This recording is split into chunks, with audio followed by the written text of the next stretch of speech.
the Columbia Network takes pleasure in bringing you Suspense.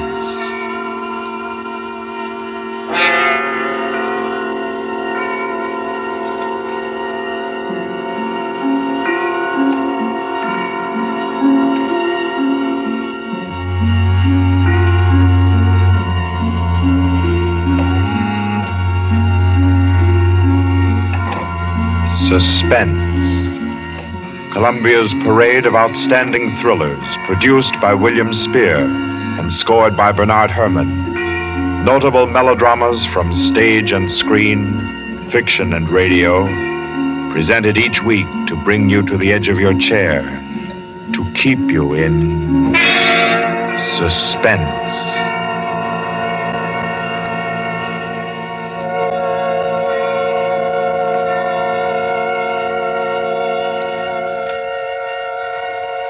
Tonight's story, by the noted American author T.S. Stribling, deals with a crime of murder on an exotic and atmospheric island, with ragged beggars who slept in a Hindu temple and awoke with gold in their pockets and a dead girl lying near them, and with a strange and mystical entrance into the life of hereafter, which was the experience of an American psychologist.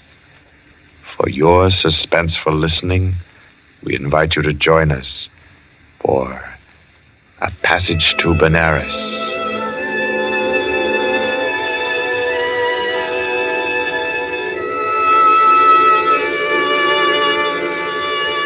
In Porto, Spain, in Trinidad, at 5:30 in the morning, Mr. Henry Poggioli, an American psychologist, stirred uneasily, became conscious of a splitting headache, opened his eyes in bewilderment, and then, with a shock, saw where he was. He got up, arranged his clothing. He tried with his neat psychological mind to recapture his dream, to bottle up again the little smoking wisps that still floated about within his aching head. By 7 o'clock, he had found his way back to the house of Mr. Lowe, his host in Port of Spain. Lowe was already about his coffee, with an interested spoon poised above the morning paper. Ah, there you are. Good morning, Poggioli. I say, you're quiet. Didn't hear you get up at all. Have some breakfast? Oh, thanks. I've been out for a breath of air. What's the news today? Well, the new governor will arrive in Trinidad on the 12th, and, hello. Another native's killed his wife. Tell me, Poggioli, as a psychologist, why do coolies kill their wives? Oh, for various reasons, I imagine. Let's hear some of the facts. Oh, I say, this is a coincidence. Really putting on a show for you, Poggioli, on your first visit to Trinidad. How so? Well, you remember that wedding procession you and I watched last evening down at the Hindu temple? The temple? Oh, of course, the cream-colored little bride with the breastplates and the linked gold coins and the anklets and all the finery. Mm-hmm. And the bridegroom. What'd you say his name was? Budman Lal? Yes. Well, do you know what's happened? Budman Lal is in jail this morning, and his cream-colored little bride is dead, with her throat cut. No. Do they think he did it? No doubt of it. That's why he's in jail now. He always seemed like a sensible fellow, too. One of our best patrons. Which only proves my contention, Poggioli. A bridegroom of only 6 or 8 hours killing his wife without any reason at all. Oh, there's usually some reason for murder. Maybe. But I say, oh boy, you're missing the point completely. How? Well, suppose you actually had gone and slept in the temple there last night. You wanted to, you know, remember? And I said, no white man ever stays all night in a coolie temple. You remember? Yes, I remember. You said it simply isn't done. Well, if you had, Poggioli, I say, that would have been a pretty kettle, wouldn't it? Yes. Well, I'm afraid I'll be mixed up in this. Both Mr. Lal and his uncle Hiradas are clients of mine. Old Hiradas has upwards of $5 million in my bank. Hiradas? Didn't you tell me he built that temple where the murder took place? Yes. It's what the Hindus call a temple and rest house. Hiradas gives rice and tea to any traveler who comes in for the night. It's an Indian custom to help mendicant pilgrims. A rich Indian will build a temple and rest house just as you Americans erect libraries. Ah. What does it say there about the murder, though? Budman Lal, nephew of the famous Mr. Hira Das, was arrested early this morning at his home for the alleged murder of his wife, whom he married yesterday. The body was found at 6 o'clock this morning in the temple where the wedding ceremony took place. The temple attendants gave the alarm. The victim's head was severed completely from her body, and all her jewelry was gone. 5 coolie beggars who were asleep in the temple when the body was discovered were arrested. They all claimed ignorance of the crime, but a search of their persons revealed that each beggar had a piece of the bride's jewelry and a coin from her necklace. Mr. Budman Lal and his wife were seen to enter the temple at about 11 last night for the Hindu rite of purification. Mr. Lal, who is a prominent curio dealer, declines to say anything further. Doesn't tell you very much, does it? Not much. What do you make of those beggars? Oh, that's simple enough. Those devils laid in wait inside the temple until the husband went out and left his wife. Then they murdered her and divided the spoil. Ah, but she had enough bangles and geegaws to give a dozen to each man. Yes, you're quite right, Pajoli. That's a fact. Why should they continue sleeping in the temple after they'd killed her if they did murder her? Well, why shouldn't they? They knew they'd be suspected, and they couldn't get off the island without capture, so they thought might as well lie down again and go back to sleep. You may be right, Lo, but that doesn't look like the solution to me. Well, I'm satisfied that's how it occurred. You mean the beggars killed her? Mm-hmm. Well, I don't think so. I rather fancy that the actual murderer took the girl's jewelry and went about the temple thrusting a bangle and a coin in the pockets of each of the sleeping beggars to lay a false scent. Oh, come now. That's laying it on a bit too thick, Pajoli. My dear Lo, that's the only possible explanation for the coins in the beggars' pockets. I say, oh, boy, you've had lots of experience in these things. Come along with me, and we'll go up and see Mr. Hira Das and see if we can't help his nephew. I'll be glad to. But we'll go to the temple first. Then we'll call on Mr. Hira Das.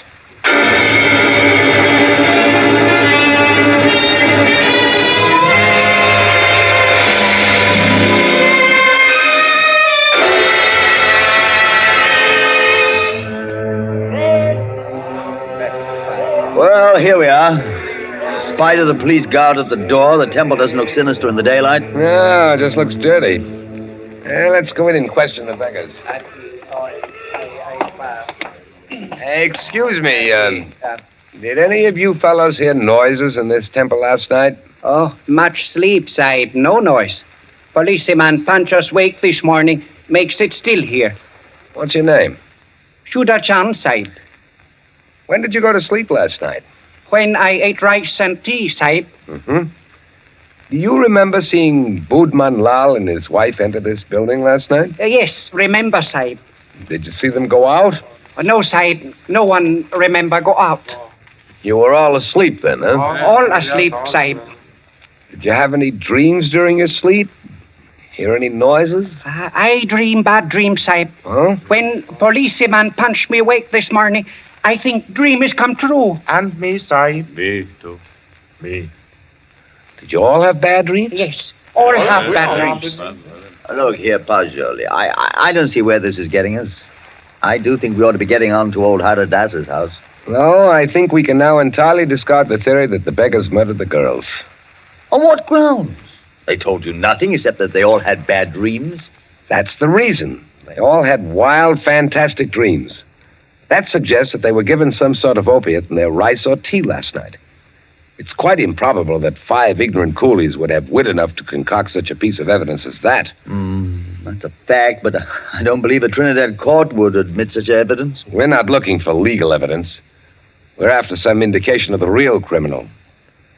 Now I suggest that we get onto the house of Hira Das.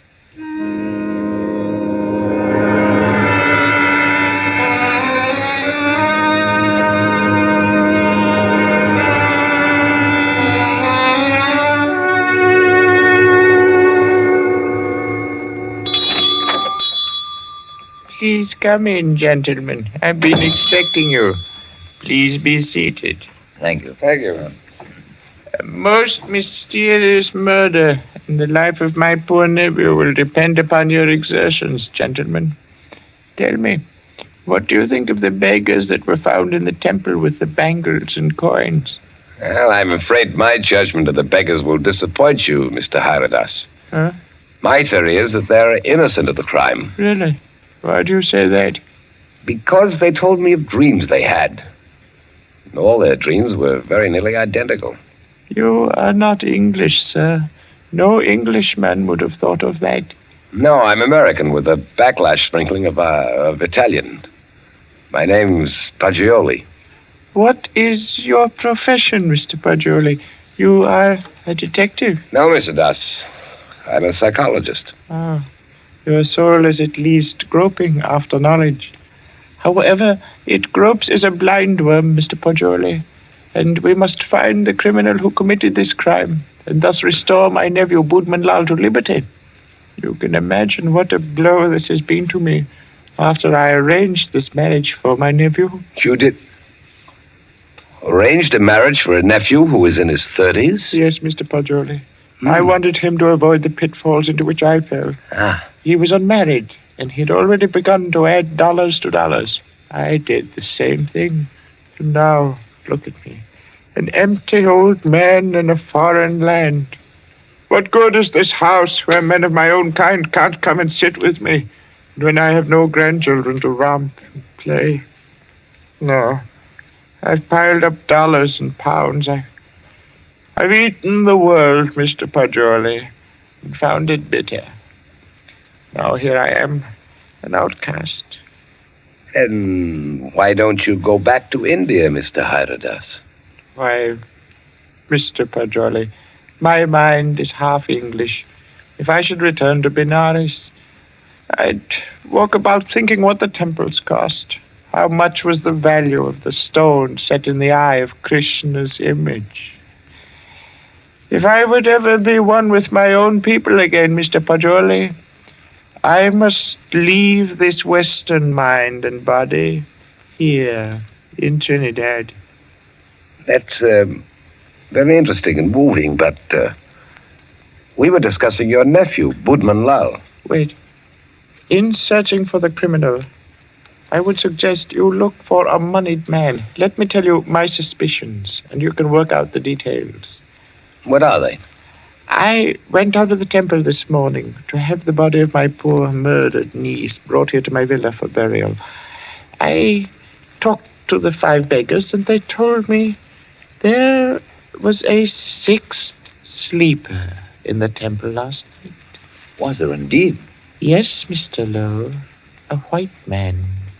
A white man? Yes, Mr. Lowe. All 5 of the coolies and my man, Guka, told me it was true. But, Mr. Haradas, decapitation is not an American mode of murder. American? I was speaking generally. I mean, a white man's method of murder. That is indicative in itself. I meant to call your attention to that point. It shows the white man was a highly educated man who had studied the mental habits of other peoples than his own. So he was enabled to give the crime an extraordinary resemblance to a Hindu crime. But what motive could a white man have? Possibly robbery, Mr. Paggioli. Or if he were a very intellectual man, he might have murdered the poor child by way of experiment. A murder for experiment? Yes, Mr. Lowe. To record the psychological reaction. Why, I can't entertain such a theory as that, Mr. Haradas. Oh, no. It is too far-fetched. However, it is worth investigating, is it not? Yes, but I'll begin my investigations with the man Guka. By all means, Mr. Paggioli. And in your investigations, gentlemen, hire any assistance you may need. Draw on me for any amount. I want my nephew exonerated, and above all things, I want the real criminal apprehended and brought to the gallows.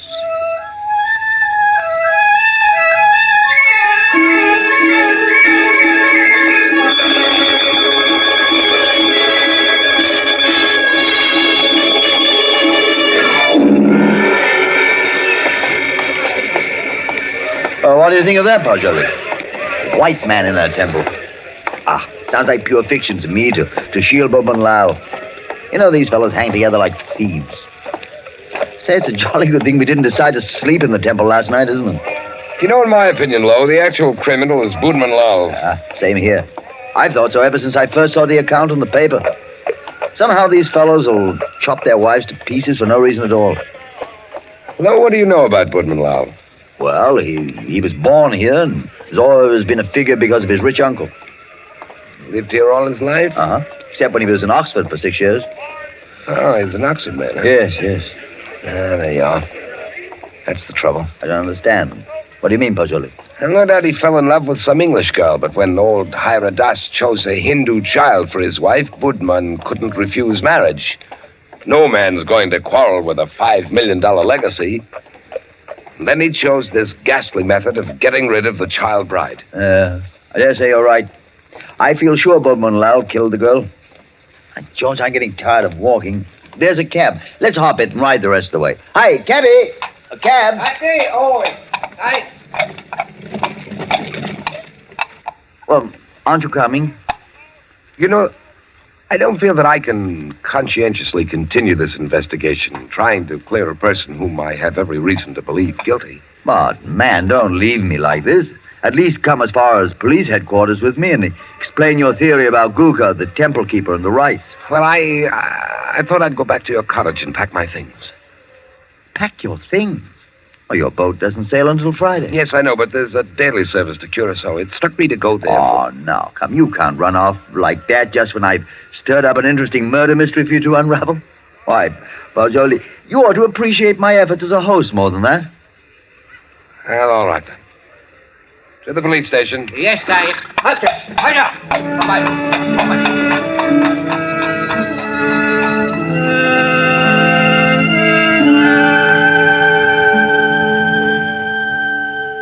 Chief Vickers, this is my friend, Mr. Pajoli.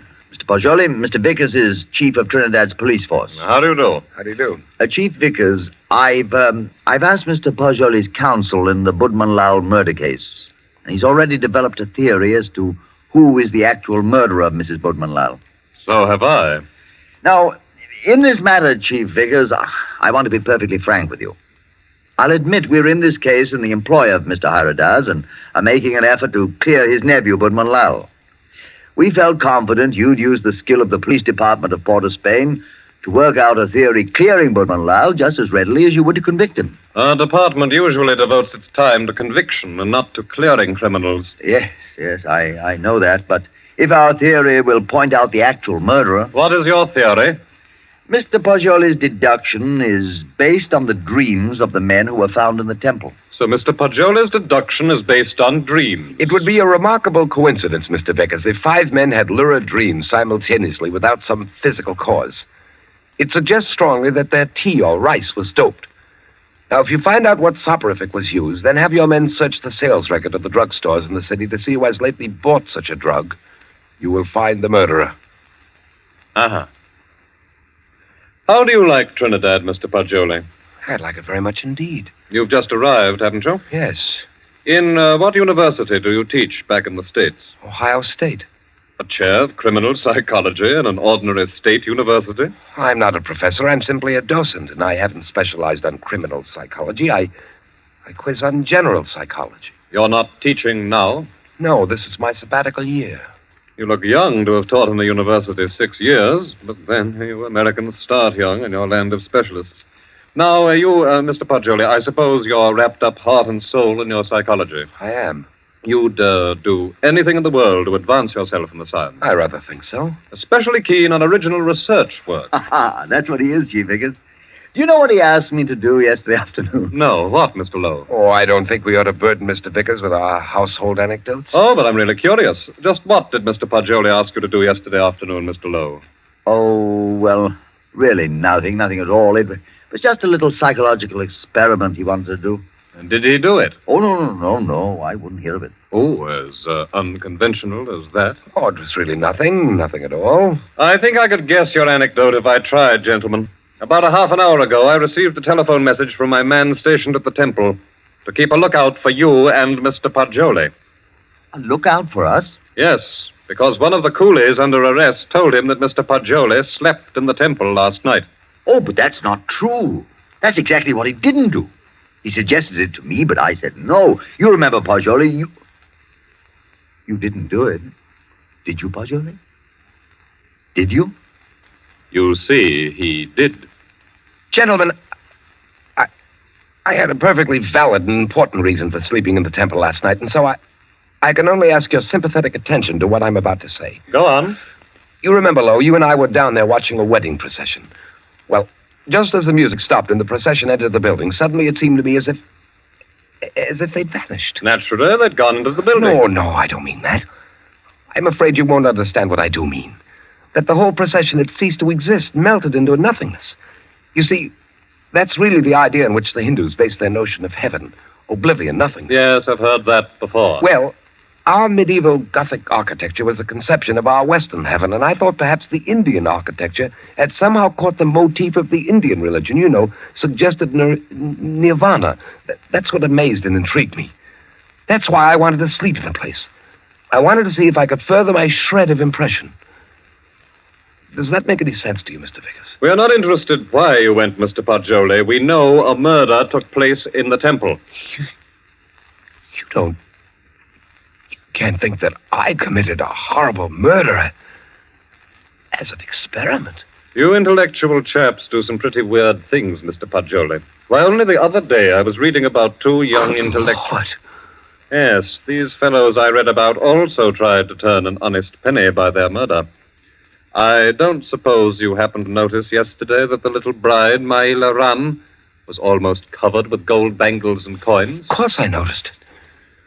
But I had nothing whatever to do with her. I did sleep in the temple. By the way, you say you slept on a rug just as the coolies did. Yes, I did. And you didn't wake up either, Mr. Poggioli? No. Then did the child's murderer happen to put a coin and a bangle in your pockets, just as he did the other sleepers in the temple? I don't know. I haven't looked in my pocket since then. Then please do so now, Mr. Poggioli. Oh, yes. Here they are, Mr. Vickers. You don't happen to have any more, do you? No. I've already been through all my pockets, and I haven't any more. Well, that's something. Of course, you might have expected just such a questioning as this and provided yourself with these 2 pieces of gold, but I doubt it. Somehow, I don't believe that you're an experienced enough man to think of such a thing. However, we shall see. I suppose you have no objection, Mr. Poggioli, to my accompanying you over to have a little search of your baggage in Mr. Lowe's cottage?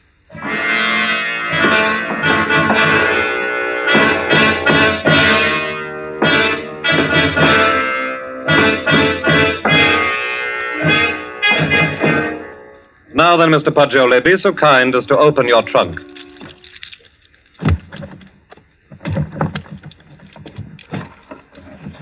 Good heavens. Mm-hmm. Just as I thought. A trunk tray full of bangles and coins. I'll say one thing for you, though, Mr. Poggioli. Your nerve almost got you by. But you can't believe that I did it. Well, you don't believe I did this, do you? I don't. In your trunk, Poggioli. If I did it, I was sleepwalking.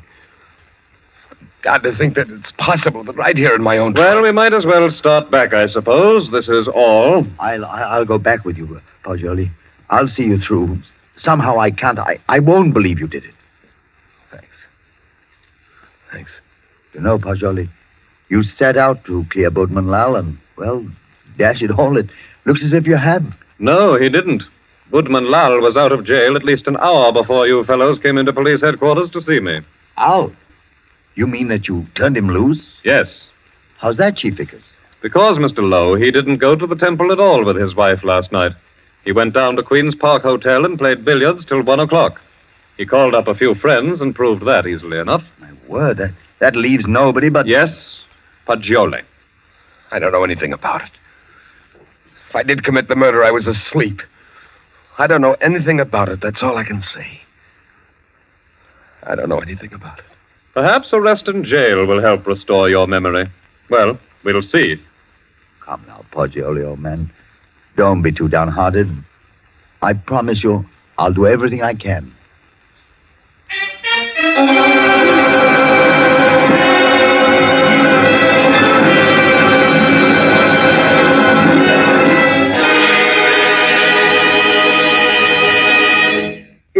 case against Henry Poggioli having been duly tried by a jury of your peers who have been found guilty, and by the powers invested in me, I herewith sentence you to be hanged by the neck until you are dead.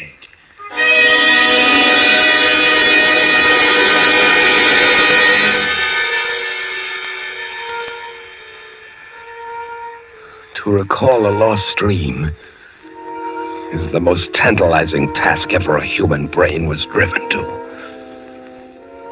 But if I lie still long enough on this bunk, perhaps I can recapture the dream I had in the temple last night. Yes. It seems to me that the image on the altar moved, and suddenly the dome overhead was opened and left me staring upward into a vast abyss, where I was alone in endless space, where all creatures and all matter that had ever been or ever would be were wrapped up in me, Poggioli. That was my dream.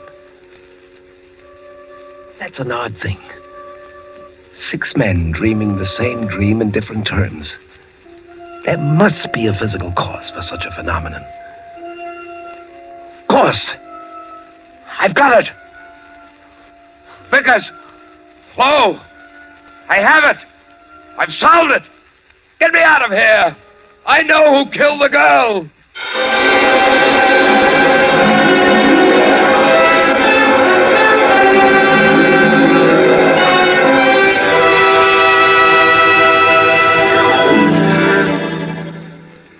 What is it, my friend? I know who murdered the bride.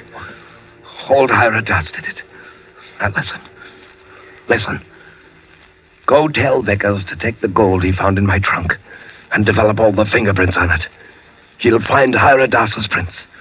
Also tell him to follow out that opiate clue I gave him. He'll find Hyradas sent a man to put the gold in my trunk.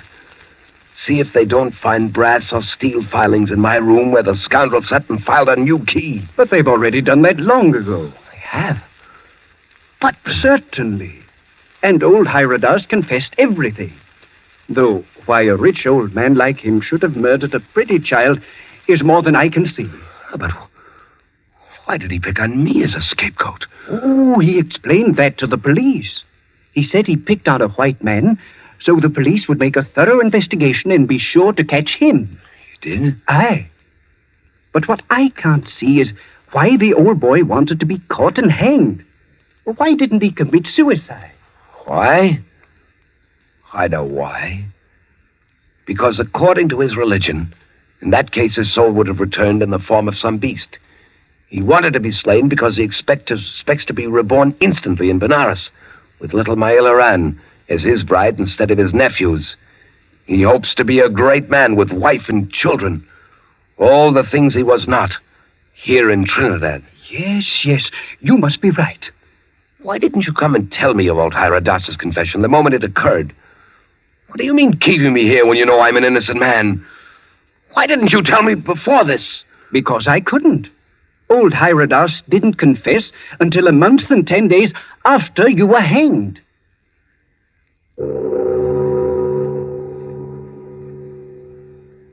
So ends A Passage to Benares, T.S. Stribling's tale of mysterious death and death mysterious. This was tonight's story of Suspense. Suspense is produced by William Spear. John Dietz was our guest director this evening. Tonight's radio drama was written by Carol Case and scored by Bernard Herrmann. Paul Stewart was Poggioli, Barry Kroger was Mr. Hyradas, and Horace Brem played Mr. Lowe. Others in the cast were Alan Hewitt and Guy Rep. Next week at this time, Columbia will bring you another selected story from the world's great literature of thrills, another study in suspense. This is Barry Kroger, and this is the Columbia Broadcasting System.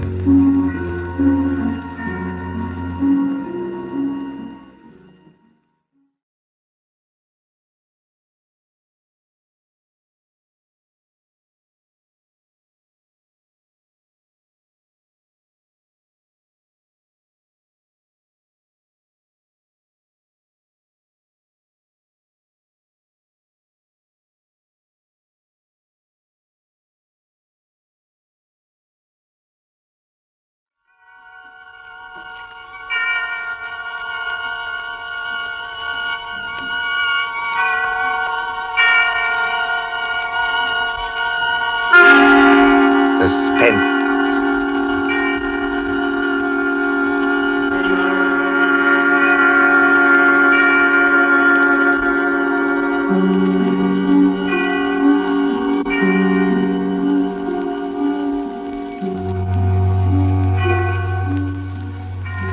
This is your narrator, the man in black, again about to introduce tonight's Columbia program, Suspense. The story is The Pit and the Pendulum by Edgar Allan Poe, the adaptation by John Dixon Carr. Our guest is the distinguished American actor, Mr. Henry Hull, who plays the part of a prisoner of the Spanish Inquisition. If you've been with us on these Tuesday nights, you will know that Suspense is compounded of mystery, suspicion, and dangerous adventure, to hold you in a precarious situation and withhold the solution until the last possible moment. And so it is with The Pit and the Pendulum and Mr. Hull's performance. We again hope to keep you in suspense. And now, The Pit and the Pendulum.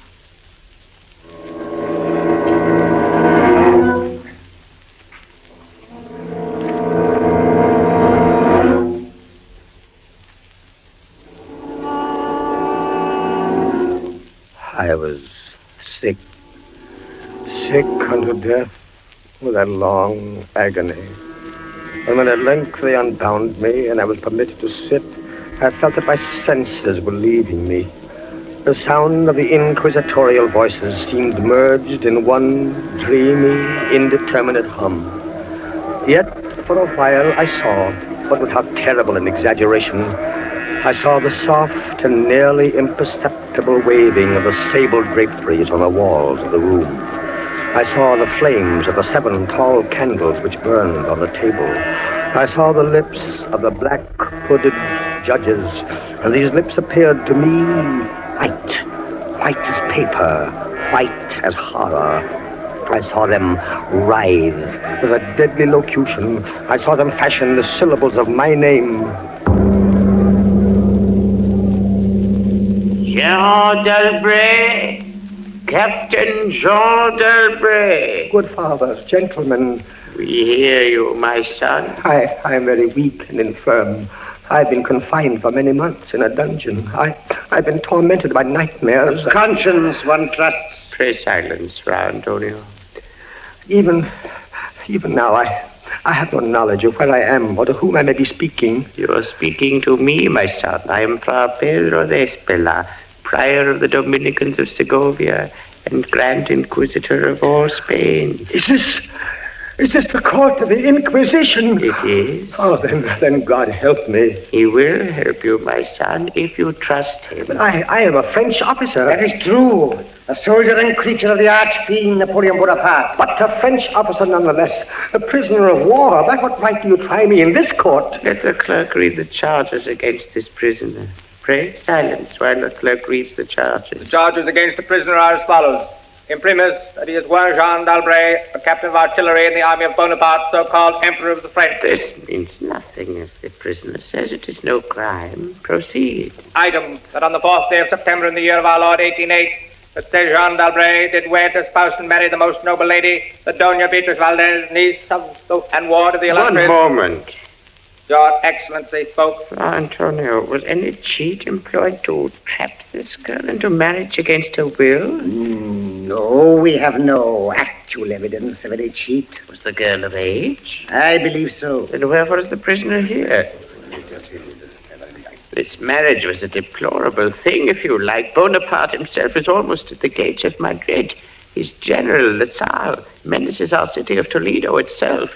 But lawful marriage, however regrettable, is no sin or crime. There are other matters in the indictment, I think. Then continue, but give us nothing that is not material. Item, that on the 12th of October 1808, the said Jean d'Albret, being in command of a 5-gun battery of light artillery, did direct the fire of his guns against the holy church of St. Martha the Innocent. What? And thereby of his wicked malice destroyed that church utterly. Captain Dalbury, Is this charge true? It is, yes. You admit it? Good Father, hear what I have to say. The church blew up, I think. Would you boast of your sin, young man? It blew up because it was stored with kegs of gunpowder for your army. I had every right to fire on it. And that is all the defense you have to make? I tell you, I had every right to fire on it. By military law, there was... Is military law above God's law? I don't know. I did my duty, that's all. Long live the Emperor! Captain Dalbray, mark what I say. No man, however great his heresy, is ever condemned to be burnt in the fire. Fire! Fire! If he first recant and acknowledge the error of his ways. But for you, Jean Dalbray, there can be no mercy, no pity, no atonement. The only sentence of this court can be death. Death! Yes. The secular or government arm to which we must release you has devised 2 ways of punishment in cases such as yours. You hear the tolling of the bell? I hear them. It is the procession of the condemned going to the auto-da-fe. Soon the yellow light of the flames will stream through the windows and flicker on floor and ceiling. Nunc et in hora mortis intuit manibus Domine. Most of those condemned out of mercy will be strangled before they are burned. It cannot be so with you, Jean Dalbray. You must die in one of 2 ways. Either with the direst of physical agony. A slow fire of green wood. Iced bandages about the head and the heart, so that the fire does not approach too quickly. Or else, Jean Dalbray, you must die in a certain other way. I'm done with this! Pass your sentence and let me go! The law does not permit me to tell you now what this other way is. The sentence of this court, therefore... I had swooned. Yet still I would not say that all of consciousness was lost. In the deepest slumber, no. In delirium, no. In a swoon, no. In death, no. Even in the grave, all is not lost. There are shadows of memory which tell us indistinctly of tall figures that lifted me and bore me in silence down, down, still down, until a hideous dizziness oppressed me at that descent into the earth. Then, as consciousness swam back to my wits, darkness, a stone floor, and darkness. Oh, Beatrice! Beatrice, my wife, Beatrice! Did you call me, Jean? Beatrice, was that you who spoke? Yes, Jean. You were here in the dungeons of the Inquisition. I am not really speaking to you, my poor Jean. I am only in your imagination. Am I mad, then? No. But your brain is fevered. You only think you hear me. No, I do. I hear you clearly. As clearly as I once heard you. In the little church near the Ebro where we were married. Yes. I destroyed that church, Beatrice. I had to. It was my commanding officer's order. I know, Jean. Be comforted. There are those who care. You won't leave me. As long as I am in your heart, I shall be here. I was strong once. Now I am weak. Once I was reckless. Now I'm afraid. What am I, Beatrice? What are they going to do to me? I cannot tell. Remember, my voice comes only from your own brain. Are you fettered? Fettered? No. They've not chained you to the wall. No. They've taken away my uniform. They've given me sandals and a robe of what feels like coarse serge, but I'm still free. Free. Take courage, Jean. Free. And in the grasp of the Inquisition. Beatrice. Yes, Jean. It's completely dark. There's hardly any air. I dread to get up. I dread to stretch out my hand. Suppose they've buried me alive. Courage. Can you stand up? I think so, yes. Then walk. Walk as far as you can. Measure the limit of the cell. If this is not a tomb... You're right, Beatrice, as always. I'll try. Are you on your feet? Yes, now pray. pray for a poor devil who always meant well. 1 pace, 2 paces, 3, 4. You are very weak, Jean. Rest a moment. Where are you now, Beatrice? In the flesh, I mean. You know that, Jean. In the old house by the olive grove, scorned of my people. Yes, I know it. Each morning I climb to the hilltop and watch. Go on. Sometimes I think I hear gun wheels Yes. rumble in the hills. Yes. And long moving columns with the red dust rising about Go them. on! First come the heavy cavalry in plume-crested helmets. Yes. On their flanks wheeling like hawks, light hussars in blue and scarlet.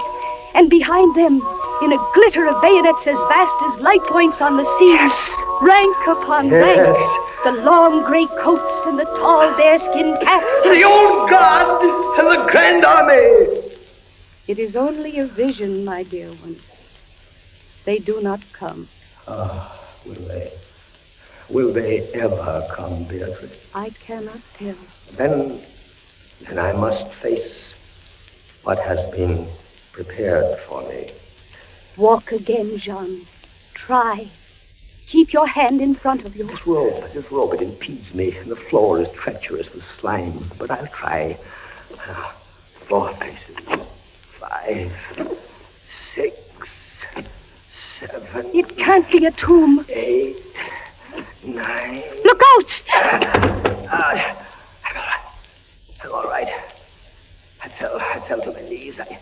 The rope tripped me. My hand is in front of me. It's lower than my face, but I feel nothing. Nothing, Jean. It's a pit. A circular pit. And I fell on the very edge of it. Oh, they would have made you walk into it. Yes. Oh, there's a loose fragment of rock just inside the edge. Now, if I can dislodge it, listen.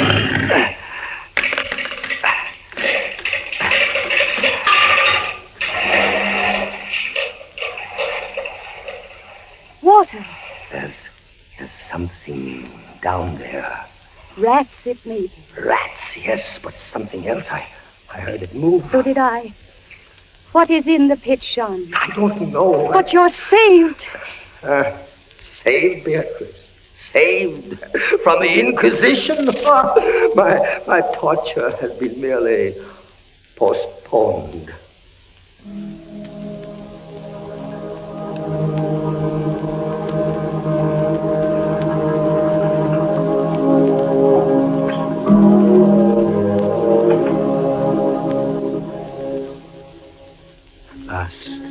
A deep sleep fell upon me.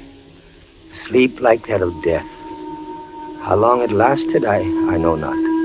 But when I opened my eyes once again, I could see. Yes, see.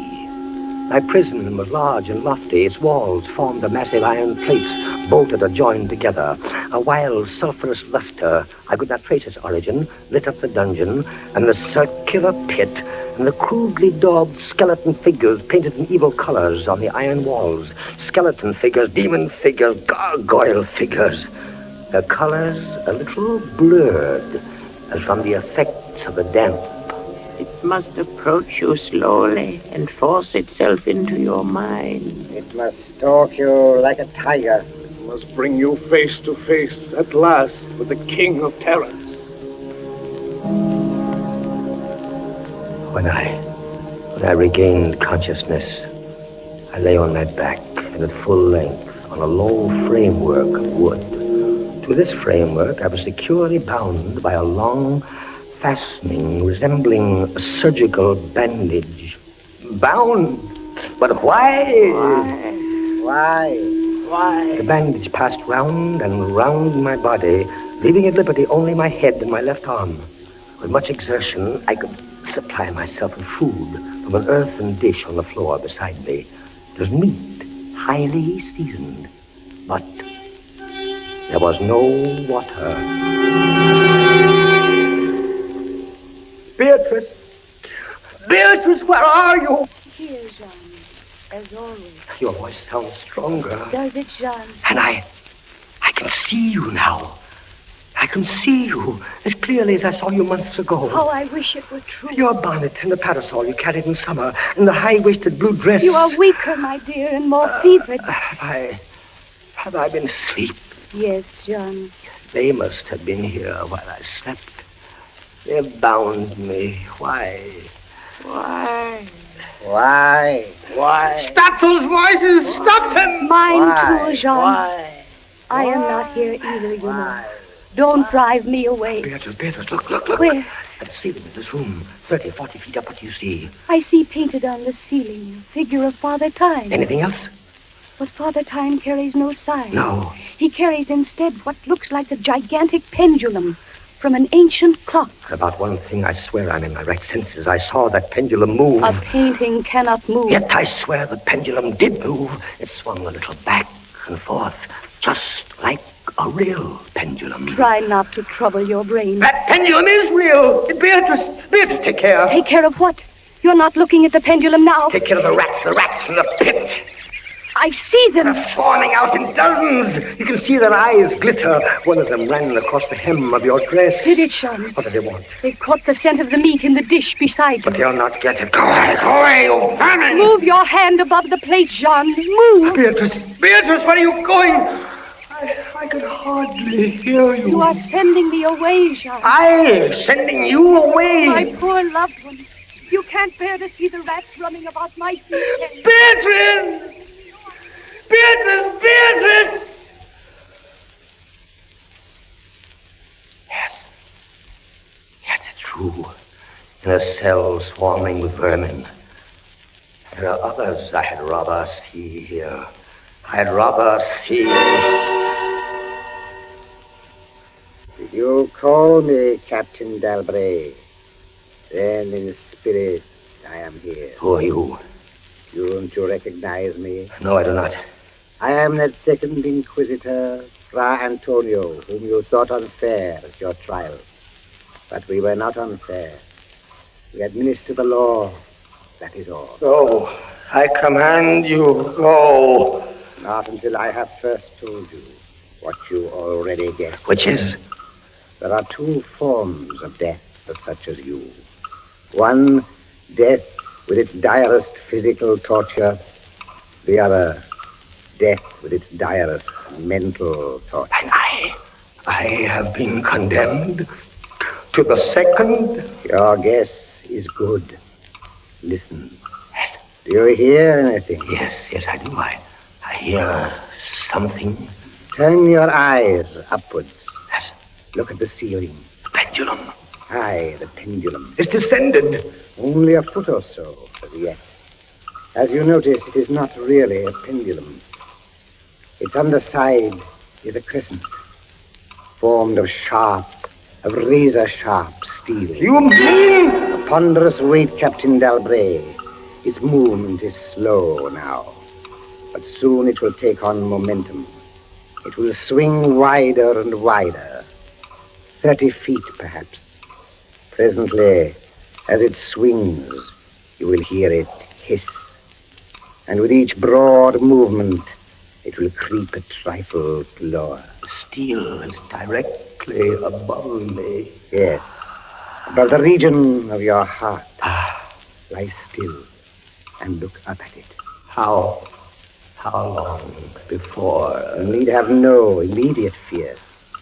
It will not be too soon. But how soon? Who can tell? In the name of pity, give me some answer. Hours, perhaps days. It's beginning to swing wider. I can't take my eyes from it.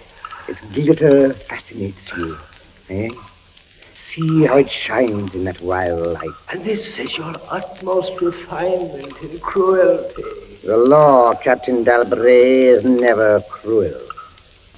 And now, still in spirit, I leave you to your meditations. It will not be too soon. Minutes, hours, days.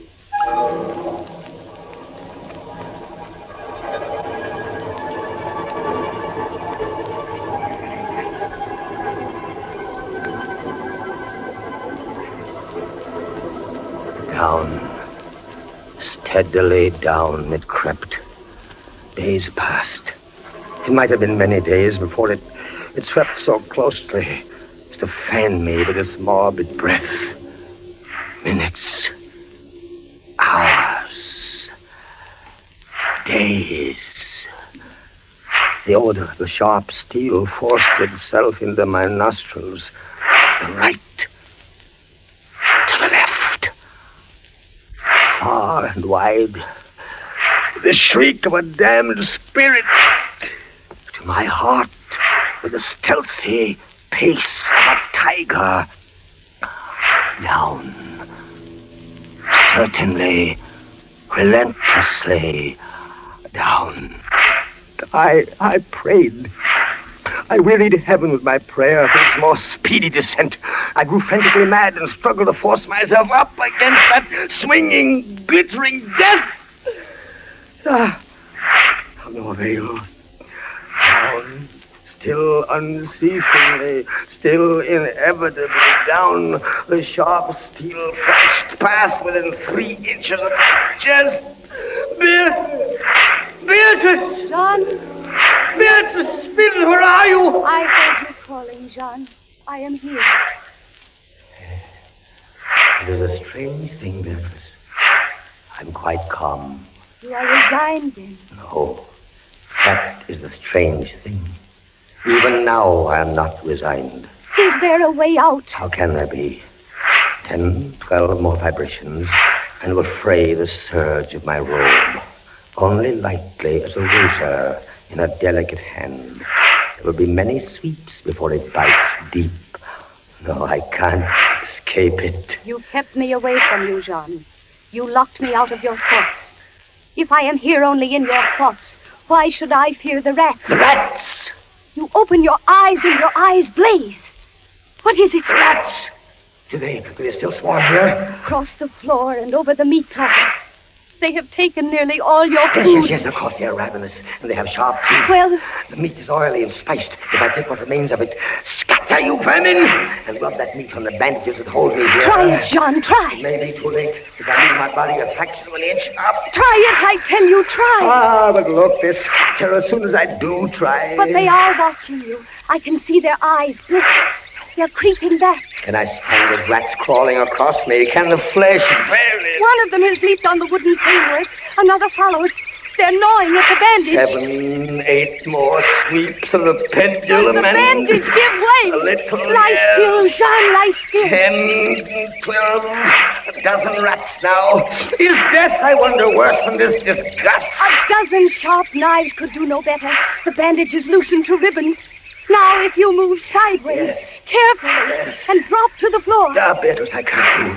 My arms and my legs are numb. There is no power. The steel has frayed your robe. A minute more will be too late. Try. Then, with all the strength that is in me, and all the hate that I bear my enemies... Free! A second time! Free! Jean. The pendulum stops. They are drawing it back up through the roof. Each move I make is watched. You never doubted. Yet with all they could do to you, they have failed twice. They will not fail. No more dallying with the king of terrors. What else can they do? I can't say. See how the rats gnaw in silence at that bandage. To what food, I wonder? But you escaped the pit. I escaped it once. Listen. What do you hear? A groaning. It's a grinding as of metal. It was only the cogwheels of the pendulum. I think not, Beatrice. Why not? It seemed to come from behind those iron-plated walls. It seems to shake the dungeon as a mill wheel might shake it. Stand up, my poor Jean. Get up off your knees. I can't, Beatrice. I can't endure anymore. The paintings on the walls of this dungeon, the skeletons and imps and devils, they seem different. They are different. The colors sharpen and grow bright. The demon's eyes glare. The skeleton hands outstretch. Don't you catch even yet the odor of heated iron? Heated iron? Beatrice, my darling, I have been much humbled. But I won't I won't have you see me in tears. I order you to go. John, in the name of heaven. Beatrice. You're sending me away. Yes, John. in the name of heaven. Go.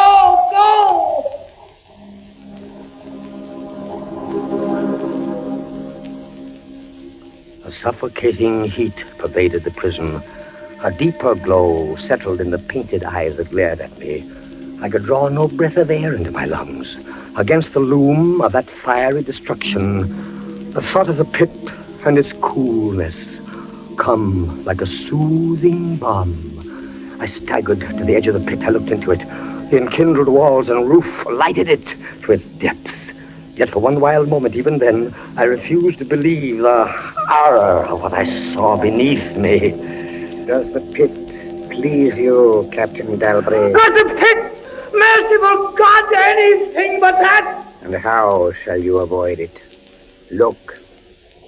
This dungeon has changed its shape. That is true. The walls are closing in. It was formerly a square, and now it is flattening slowly toward the center to force me into the pit. Of course. It'll force you along with me. Again, apparently you must be told, Captain Dalbray, that you are speaking only to your own sick fancy. I am not here at all. Farewell. And now closer and closer through the red burning walls, forcing me into the pit with a swiftness that left me no time for thought. I shrank back, but the closing walls pressed me relentlessly onward. At length, for my seared and writhing body, there was no longer an inch of foothold. I screamed once. I tottered on the edge of the pit.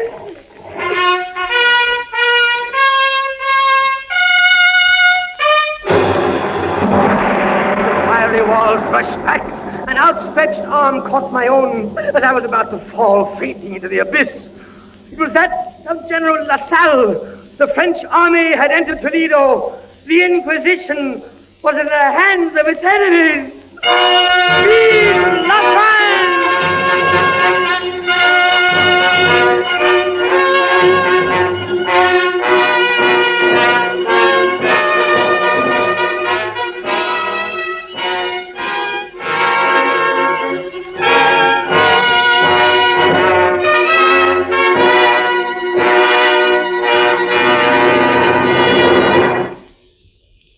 And so closes Poe's celebrated story, The Pit and the Pendulum, starring Henry Hull. We invite you to another adventure of suspense next Tuesday at the same hour. Until then, this is the Man in Black saying good night. William Spear, the producer, John Dietz, the director, Bernard Herrmann, the composer-conductor, and John Dixon Carr, the author, are collaborators on Suspense.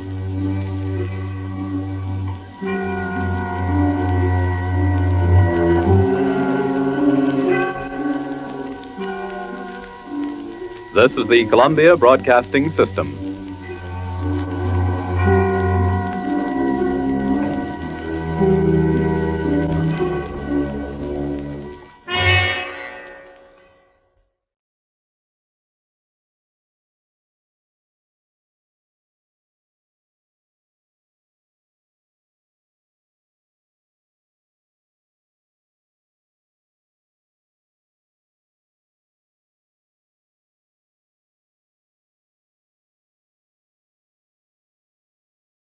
In just a moment, CBS will present its weekly program of the world's outstanding thrillers, Suspense.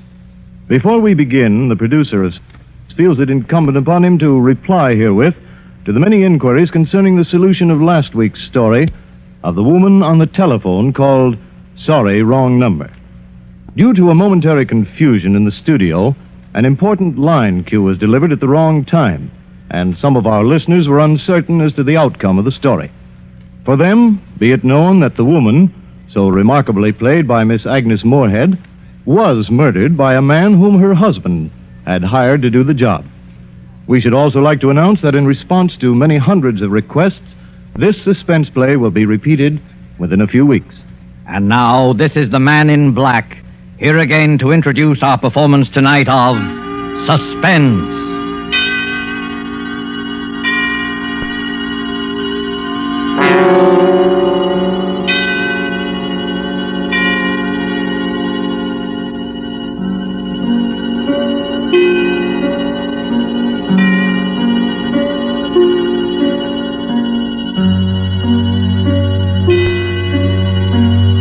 Our stars this evening are two distinguished gentlemen from the Hollywood sound stages, Mr. Donald Crisp and Mr. John Loder. Mr. Crisp and Mr. Loder are here to enact for us a strange and startling drama in which they, in the interest of justice, made use of an unusual method to wring a confession of guilt from a criminal. The story is by Rupert Croft Cook and is called Banquo's Chair. And so with Banquo's Chair and the performances of Donald Crisp as Sir William Brent and John Loder as Arthur Grange, Sir William's friend who relates the story to us, we again hope to keep you in suspense.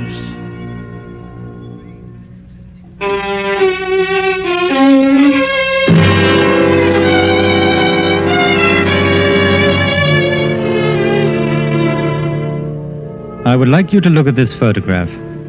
It's the picture of Sir William Brent, ex-head of the English Criminal Investigation. I knew Sir William well, and he always terrified me. Not in the sense that he was brutal or evil, he was none of that. But look at that cold face, particularly his eyes. When he looked at you, you flushed with guilt. Every misdeed you ever committed in your life floated over your face. A glance from him made you feel as if you were stark naked. He saw you with all your defenses down. Sir William was the scourge of criminals, coldly unemotional, utterly without fear or passion. He tracked them down mercilessly and never lost a case. There was no feeling in him, no pity, no hate, nothing but terrifying, cold intelligence. And he was deadly to everyone he went after. I'm going to tell you about his last case. A case that, well, even recalling it sends real shudders through me. I swear it's true. I saw it with my own eyes. I wish I never had. I witnessed it in all its dreadful details. One night at the club, about 11 o'clock, a boy came up to me. Telegram for you, sir. I ripped open the envelope and read the telegram. Dear Arthur, will you come and dine with me at Turret House, Sydenham on Thursday? There will be several guests, and I think I can promise you an unforgettable evening. It was signed by Sir William Brent. I was annoyed. I don't like to receive telegrams so late in the evening, and Sir William could easily have phoned, unless he didn't want to go into details with me. I decided to phone him.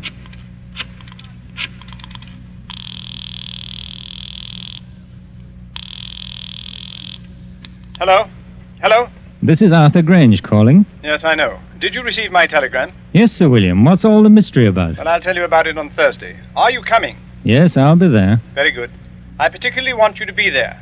You sound so mysterious, I'm thinking of coming armed or bringing several bodyguards. No, it won't be necessary to bring any bodyguards. But you'd better come armed. Well armed. Yes, bring a revolver. Good night.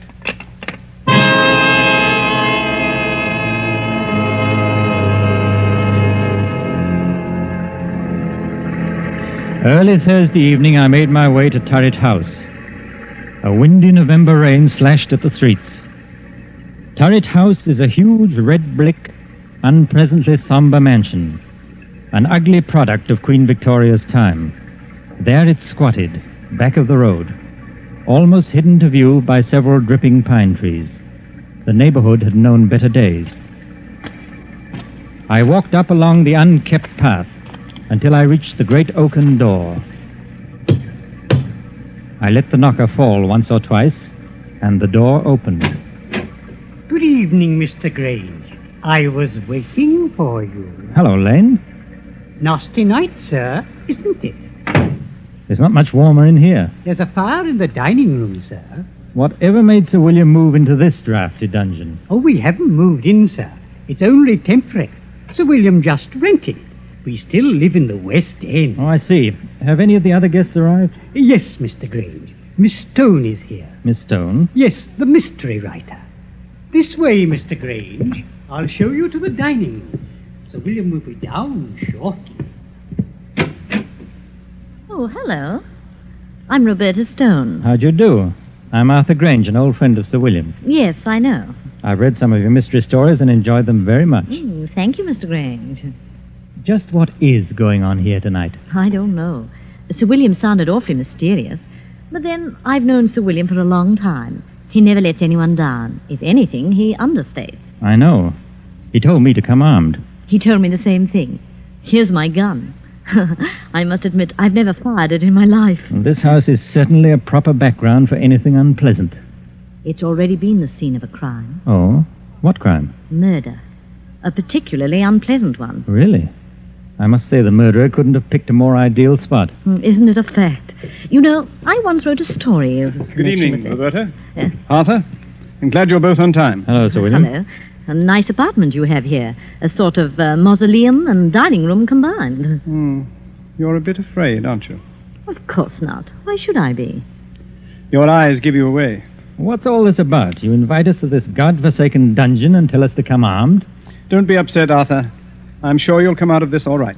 You mean we may be in some danger? Naturally, I wouldn't tell you to come armed otherwise. Who is this other guest, Sir William? There are 2 more guests. But first we'll have a drink, and then I'll tell you both all about it. Lane. Yes, Sir William? Will you serve the drinks? Yes, sir. Now, I'll tell you what's going to happen tonight. This house, Turret House, was the scene of the Sydenham murder. A very famous case. Yes, I know about it. That's right.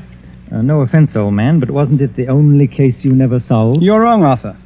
I solved the Sydenham case, but I couldn't bring the criminal to justice because of insufficient evidence. You mean you knew who the murderer was? Oh, yes, of course. It was the nephew. The police knew it, too. Then why in the world didn't you bring the case to a conclusion? Because the nephew had an absolute and unimpeachable alibi. To have arrested him would have meant a waste of time and money and a release in the end. Besides, according to English law, a man discharged can never be arrested again on the same murder charge. Well, this is all very fascinating. Has it anything to do with our being here tonight? Yes, Roberta, it has.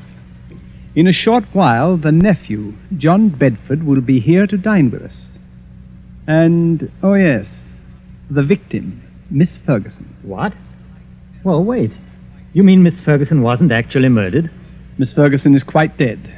Has been dead these 2 years. You mean you're going to have the body of Miss Ferguson here at dinner? Oh, this is a little too much.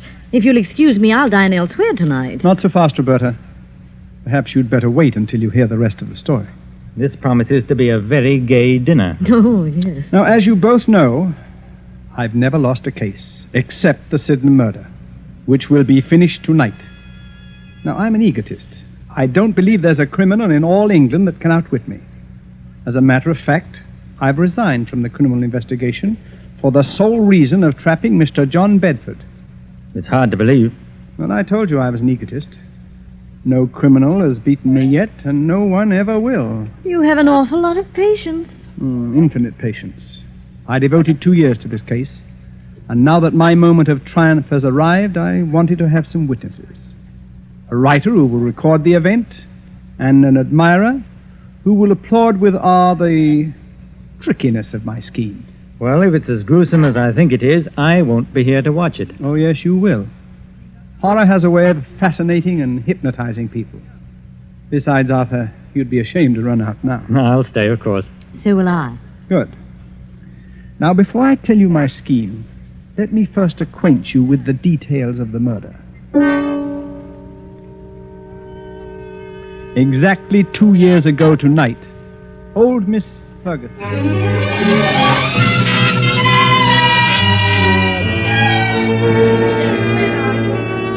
Where is that foolish maid? Yes, Miss Ferguson. Why don't you answer when I call? I was in the kitchen, ma'am. It's after 10 o'clock. You should be on your way home. I was just about to leave. Has my nephew called? No, ma'am. Mr. Bedford hasn't called since yesterday. I told him he couldn't come in, just like you said. I don't ever want to see him again. He's no good. He's an evil man who will come to an evil end. You're never to let him in here, Hilda. He won't ever come in this house if I can help it. No, ma'am. Now you'd better run along and make sure all the doors are bolted. Yes, ma'am. Good night, Miss Ferguson. Good night, Hilda. pity about that nephew of mine. I'll change my will. Won't leave him a penny, I won't. In the morning, I'll change the will. That's... Who's there? Who is it? It's I, Aunt Martha, your own affectionate nephew. What are you doing in my house? Oh, you're not at all pleased to see me.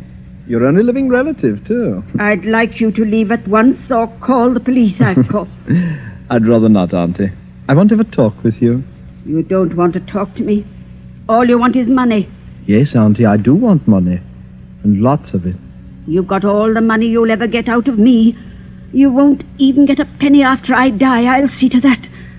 Perhaps you'll appreciate the value of money after you've worked for it. You know, Auntie... You're wearing gloves. What are you up to? I've made up my mind. What are you doing? Keep away. You're an old woman. All that money's no good for you. You can never use it. I'm young, and money means life to me. A rich and gay life.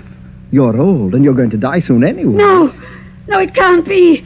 You're not going to do that. Yes, Auntie, I am. You don't want to live anywhere. You're lonely, you're sick, and you're old. I'm going to do you a favor. Nobody can hear you now. I'm your heir. Your only heir, Auntie. Your next of kin. The estate is going to be mine. All of it.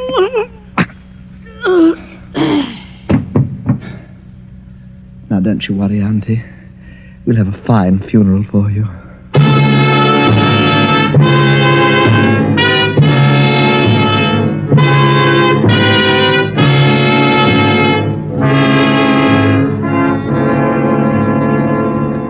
That's pretty much the way old Miss Ferguson was murdered. Oh, how ghastly. Hilda found the body the next morning. I immediately went to work on the case. All the evidence pointed to John Bedford. Everyone believed he committed the crime. He almost admitted it himself. I had him brought to my office for questioning. Oh, hello, Bedford. Come in. Thank you, sir. How'd you do, Sir William?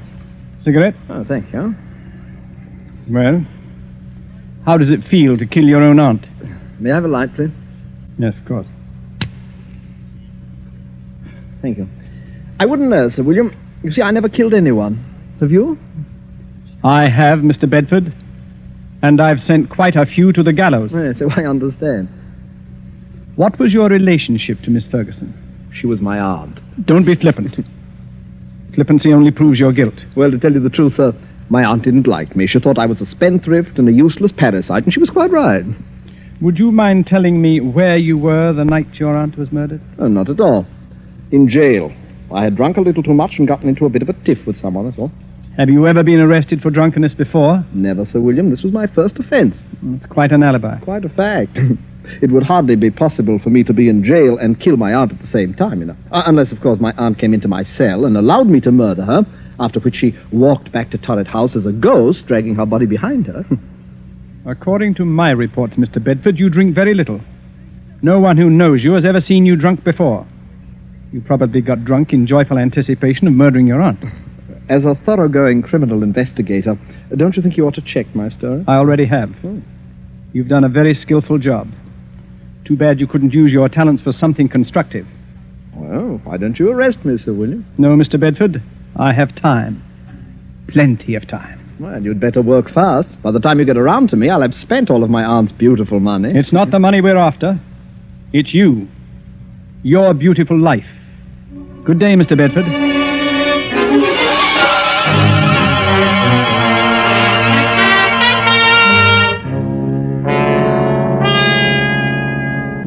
That's how matters stood.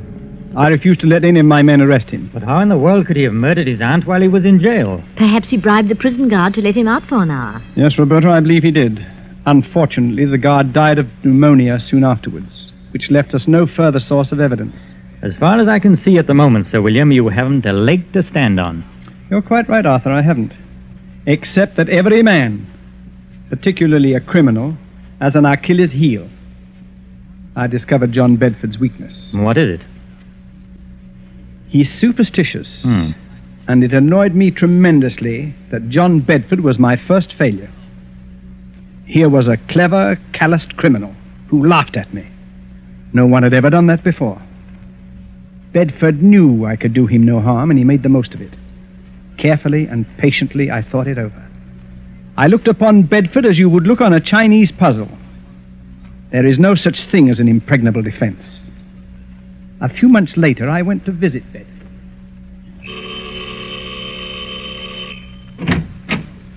Well, Sir William Brent. What a surprise. Won't you come in, please? Thank you, Mr. Bedford. Well, I'm honored to have the great Sir William Brent pay me a visit. You're not after any more clues, I hope. It gets rather tedious, you know. No, not at all. I know when I'm licked. Well, I don't want to appear smug, sir, but everyone has his Waterloo. Would you have a drink? No, thanks. I suppose you're curious about why I came here. Well, I'd hardly imagine it was a friendly visit. On the contrary, it is. You see, I admire brilliant people, no matter what their calling. Oh, you're very flattering, Sir William. I've resigned from the criminal investigation. I'm a private citizen now. Yes, I've heard about that. Most people misunderstand me. It wasn't my love for justice that made me pursue my profession with such tenacity and... Success? With the sole exception of your case, of course. It was a game of skill to me. My wits against all comers. I lost in your case. But then we've all got to lose sometime, haven't we? I don't believe you, Sir William. You're still out to get me. Well, there isn't much of a chance, is there? I'm afraid not, Sir William. I've kept out of trouble so far. Knock wood. That's an odd habit for a man like you, knocking on wood. You're not superstitious, are you? Huh? Of course not. Just a habit since I was a child. I see. Well, now to the reason for my visit. I noticed in the papers that you're looking for a tenant for Turret House. Oh, yes, I am. I'd like to rent it. Well, the scene of the crime, huh? Well, of course, why not? There's no harm in it. As a matter of fact, I'll let you have it very cheaply.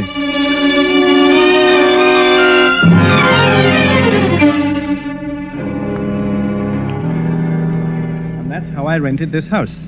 The house where the murder was committed. Well, what's your plan? It had better be a good one. Mr. Bedford sounds like a hard customer. Yes, it's a strange plan, but an effective one. I saw Bedford frequently.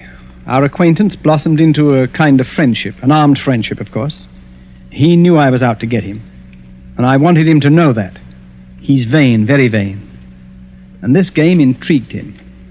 I also learned that he was very superstitious, although he denied it vigorously. Tonight is the anniversary of the murder, and tonight Mr. Bedford dines with us at 8 o'clock. It's nearly 8 now. Now, this is the plan. You know May Wakefield? Of course. She's the famous Shakespearean actress. That's right. During dinner, she will enter the room in the precise likeness of Miss Ferguson, the murdered woman. We, of course, will pretend not to see her. We remain outwardly unconscious of her. Only Bedford will be aware of her presence. I believe Bedford will confess. I'd imagine he'd keep away on this night, especially if it's the anniversary. He's giddy with success. And also, the fact that Roberta Stone, the famous writer, is here with us tweaks his vanity. He'll be here promptly. Oh, I don't like this. Well, this is just like one of your stories. It doesn't become you to be frightened. Oh, I won't run away. Well, there's one more thing. During dinner, the electric lights will be switched off at the main, and candles will be lit. Oh. We must have the correct atmosphere. You understand now? You're not to see May Wakefield. She doesn't exist for us. Is that clear? I'll look right through her. Oh, it gives me the creeps. That, I am sure, is our Mr. Bedford. The appearance of John Bedford suddenly made the whole scene grimly real. He was a tall, well-built man in his late 30s, immaculately dressed and perfectly groomed. At first sight, his face seemed pleasant enough, but on closer scrutiny, his grey eyes were hard and cold. He looked us over, all of us, with arrogance and superiority. I heartily wished I was elsewhere. This was one scene I had no desire to witness. After the introductions were over, we sat down to dinner. Is it still nasty outside, Mr. Bedford? Yes, and getting worse. Looks like we're in for a few days of this. Too bad. I was going to do some riding tomorrow. The soup is excellent. Yes, your cook should be congratulated, son. The soup's a masterpiece. Poor Alice. She's been my cook for 20 years. But she's given me notice, absolutely refuses to stay here. Says this house is haunted. So? Roberta, this might make an interesting story for you. Yes, Sir William. You should speak to her. Alice swears that she has seen the figure of an elderly lady with finger marks on her throat walking about this house. Oh, come now, Sir William. This is too good. Such an obvious attempt to frighten me. Sir William is convinced that I murdered my aunt. Please, Sir William, a little more subtlety. Surely I deserve it. Perhaps the cook did see the figure. As you very well know, Mr. Bedford, I don't believe in ghosts, and I'm sure my cook never saw this elderly figure. It's all in her mind. Well, I'm afraid your little attempt didn't work, sir, but I must admire your graceful admittance of its failure. Yes, I suppose I'd better give up, shouldn't I? Oh, no, never give up. If at first you don't succeed, you know. Do you live very far from here, Mr. Bedford? Thank you, Miss Stone, but there's no need to change the topic. I hope you find this game as amusing as I do. I'm sorry, Mr. Bedford, but this isn't my idea of pleasant dinner conversation. Oh, we'll talk of pleasant things then. I saw a very exciting play last night. Excuse me a moment. It's really fearfully hot in here. Do you mind if we get a little air, please? Oh, I'm sorry. It is rather warm. Lane, open one of the windows, please. Yes, sir. Awful weather, isn't it? Yes. I don't know how we're going to get home, really. It's a bad month of the year. I'd intended to go to the Riviera for... What's the matter? Honest. Lane, what on earth is wrong with the lights? I don't know, sir. Well, don't stand there. Light the candles. We can't sit here in the darkness. And get the chauffeur. He knows something about electric lights. I'll call the chauffeur right away, sir. I'm terribly sorry about this. We've had trouble with the wiring before. The chauffeur will have it fixed in a few moments. Now, let's get on with our dinner. If this is one of your tricks, Sir William, Oh, have some more wine, Mr. Bedford. It was a tense and terrible moment. I looked at Roberta. She was pale and frightened. Bedford, for all his poise, was uneasy. He didn't know whether Sir William was planning anything or whether this was really an accident. My heart was pounding away, and my palms were moist with perspiration. Only Sir William appeared cool. There was not a trace of emotion in his face. Oh, Mr. Bedford, you were saying about visiting the Riviera. Yeah? It's quite a change from England at this time of year. Well, I suppose I'll make the trip next month when I... What's the matter, Mr. Bedford? Nothing at all. I wish we could have some light. Rather difficult to see. Yes, I'm terribly sorry this had to happen just at dinner. Have a little more wine, Mr. Bedford. Yes, thank you. The figure of a woman had entered the room. She had come in silently, like a ghost. We all saw her, but not one of us moved or made a sign of recognition. In the dim candlelight, she looked ghostly and unreal. Bedford looked at all of us to see if we also had seen the figure, but we ate our dinner grimly. He looked again, then shook his head and gulped more wine. Don't any of you see anything? See what, Mr. Bedford? This is another one of your tricks. Can't any of you see her? What's got into you, Bedford? It's my aunt. My aunt. Perhaps you've had too much to drink. Huh? Your aunt's dead, Mr. Bedford. You're not seeing ghosts, I hope. Perhaps I drank too much. Yes, of course. She's coming toward me. Now, calm yourself. I've never seen you like this. What? There's no one else here. Do you see anyone, Roberta? No, Sir William. I don't either. I'm leaving. I can't make you out, Bedford. You don't seem to be drunk. You're not wearing your gloves today, John. She's real! Can't any of you see her? Can't you hear her? What's come over you, Bedford? I'm leaving here. She's at the door. She won't let me out now. I'm an old woman. Money is no good for me. I'm lonely, John. I'm lonely. Let me fly your mouth out of my way. There's no one in your way, Bedford. Come, sit down. Get away from that door. I'll murder you again. You hear me, Aunt Mother? I'll murder you again, you old witch. I'll murder you again. All right, switch on the lights. Now, Officer Graham. Come along. What? Arrest him. You've heard the confession. Put the handcuffs on him. I've got him, sir. Heaven. Oh, I have never seen anything so horrible. Well, Bedford, it seems that I've finally caught up with you. I'll kill her again. I'll kill her again. That wasn't your aunt.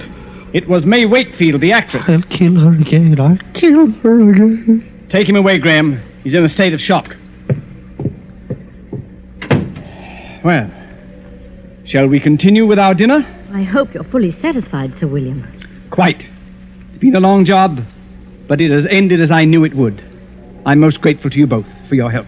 I thought it was a pretty grim affair. Oh, your methods repel me. But I suppose you know your job. May Wakefield certainly knew hers. That was the finest piece of acting I've ever seen. Her makeup was incredibly good. We must congratulate her. She's probably gone to her room. Lane! Yes, sir. Please call Miss Wakefield. Miss Wakefield, sir? Yes, the lady who's been assisting us this evening. Well, I'll look for her, sir. Yes, tell her to come down and join us. We have a fine dinner waiting for her. Excuse me, sir. But this telegram came a little while ago. I didn't want to disturb you during dinner. Oh, yes, let me have it.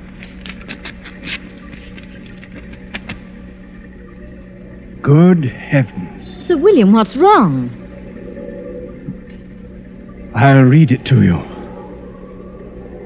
Severe influenza makes it impossible for me to leave my bed tonight. Will tomorrow night do? Signed, May Wakefield. Lord help us. If it wasn't May Wakefield, then who was that figure here tonight? There was no answer. I looked at Sir William, staring at the telegram. His face was grey and stony. On his left temple, a crooked blue vein stood out. It twitched once or twice, and then was motionless. He looked as though he'd seen a ghost.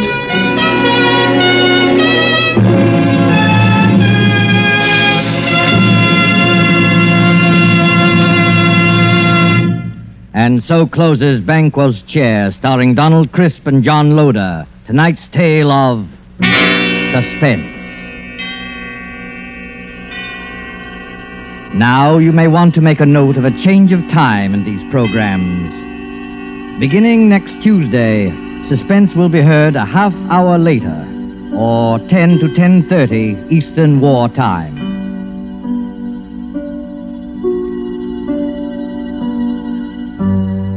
This is your narrator, the Man in Black, who conveys to you Columbia's invitation to spend this half hour in suspense with us at our new time next Tuesday, when Vincent Price, Ona Munson, and Osa Masson will star in the suspense play 5 Canaries in the Room. The producer of these broadcasts is William Spear, with Ted Bliss, the director, Lud Gluskin, and Lucien Morawick, conductor and composer, and Sigmund Miller, the radio author, collaborated on tonight's Suspense.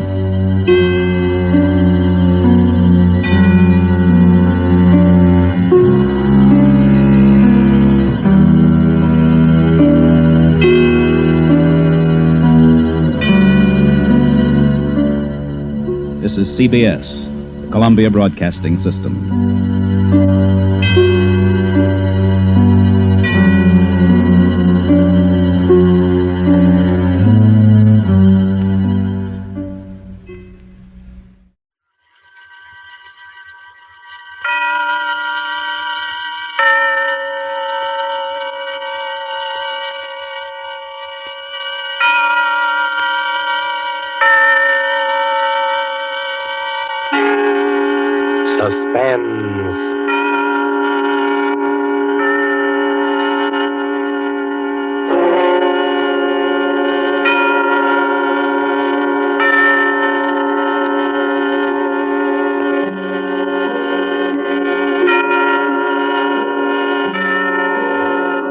This is the Man in Black, here to introduce Columbia's program, Suspense.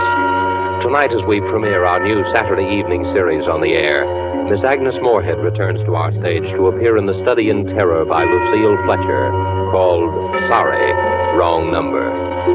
This story of a woman who accidentally overheard a conversation with death and who strove frantically to prevent murder from claiming an innocent victim is being repeated by popular request as tonight's tale of Suspense. If you've been with us before, you will know that suspense is compounded of mystery and suspicion and dangerous adventure. In this series are tales calculated to intrigue you, to stir your nerves, to offer you a precarious situation, and then withhold the solution until the last possible moment. And so it is with the story Sorry, Wrong Number, and the performance of Miss Agnes Moorehead. We again hope to keep you in suspense.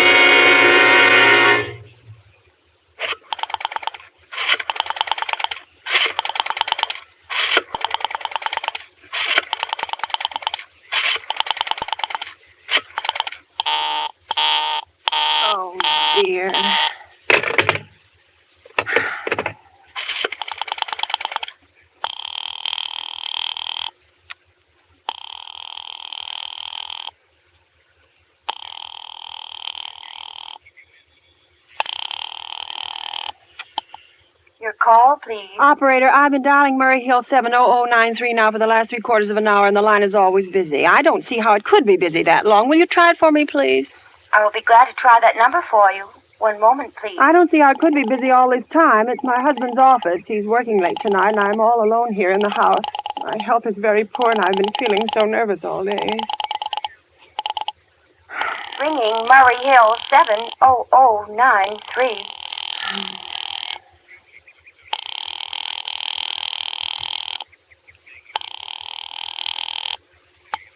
Hello? Hello? Hello, is Mr. Stevenson there? Hello? Hello? Hello? Hello, George? Yes, sir. This is George speaking. Hello, who's this? What number am I calling, please? I'm here with our client. Oh, good. Is everything okay? Is the coast clear for the night? Yeah, George. He says the coast is clear for the night. Okay. Where are you now? In a phone boat. Don't worry. Everything's okay.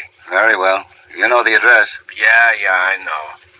At 11 o'clock, the private patrolman goes around to the bar on 2nd Avenue for a beer. That's right, at 11 o'clock. I will make sure that all the lights downstairs are out. There should be only one light visible from the street. Yeah, I know.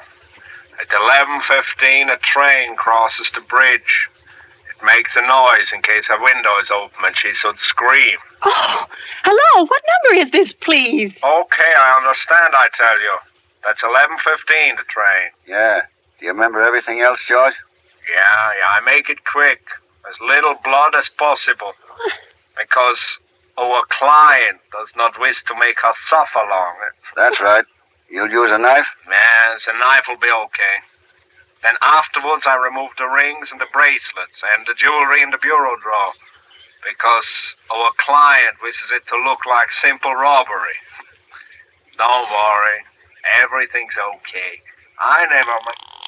Oh, how awful, how unspeakably awful. Oh. The operator. Oh. Your call, please. Operator, I've just been cut off. I'm sorry. What number were you calling? Why, it was supposed to be Murray Hill 70093, but it wasn't. Some wires must have got crossed. I was cut into a wrong number, and I've just heard the most dreadful thing, something about a murder, and, operator, you simply have to retrace that call at once. I beg your pardon. May I help you? Oh, I know it was a wrong number, and I had no business listening, but these two men, they were cold-blooded fiends. They were going to murder somebody, some poor innocent woman who was all alone in a house near a bridge, and we've got to stop them. We've got to. What number were you calling, Well, please? that doesn't matter. This was the wrong number, and you dialed it for me, and we've got to find out what it was immediately. What number did you call? Oh, why are you so stupid? What time is it? Do you mean to tell me you can't find out what that number was just now? I'll connect you with the chief operator. Oh, I think it's perfectly shameful. Now, look, it was obviously a case of some little slip of the finger. I told you to try Murray Hill 70093 for me. You dialed it, but your finger must have slipped, and I was connected with some other number. And I could hear them, but they couldn't hear me. Now, I simply fail to see why you couldn't make that same mistake again on purpose, why you couldn't try to dial Murray Hill 70093 in the same sort of careless way. Murray Hill 70093? Yes. I'll try to get it for you. Oh, thank you.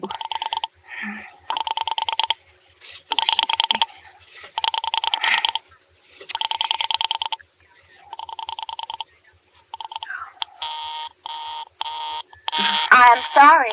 Murray Hill 70093 is busy.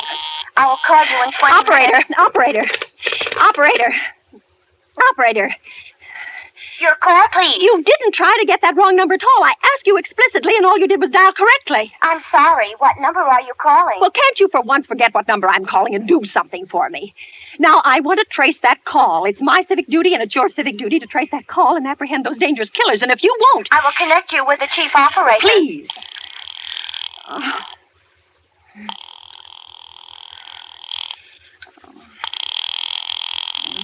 dear. This is the chief operator. Oh, chief operator, I want you to trace a telephone call immediately. I don't know where it came from or who was making it, but it's absolutely necessary that it be tracked down because it was about a murder that someone's planning, a terrible, cold-blooded murder of a poor innocent woman tonight at 11:15. I see. Well, can you trace it for me? Can you track down those men? I'm not certain. It depends. Well, it depends on what? It depends on whether the call is still going on. If it's a live call, we can trace it on the equipment. If it's been disconnected, we can't. Disconnect? If the parties have stopped talking to each other. Oh, but of course, they must have stopped talking to each other by now. That was at least 5 minutes ago, and they didn't sound like the type who would make a long call. Well, I can try tracing it. May I have your name, please? Mrs. Stevenson. Mrs. Albert Stevenson. But listen... And your telephone number, please? Plaza 42295. But if you go on wasting all this time... Why do you want this call traced, please? What? Well, no reason. I mean, I merely felt very strongly that something ought to be done about it. These men sounded like killers. They're dangerous. They're going to murder this woman at 11:15 tonight. I thought the police ought to know. Have you reported this to the police? Well, no, not yet. You want this call checked purely as a private individual? Yes, but meanwhile I'm sorry, Mrs. Stevenson, but I'm afraid we couldn't make this check for you and trace the call just in your say-so as a private individual. We'd have to have something more official. Oh, for heaven's sake. You mean to tell me I can't report that there's going to be a murder without getting tied up in all this red tape? Why, it's perfectly idiotic. Well, all right, I'll call the police. Thank you. I'm sure that would be the best way to do it. It's ridiculous. Perfectly ridiculous. I can't see why you have to go to all this trouble. Oh.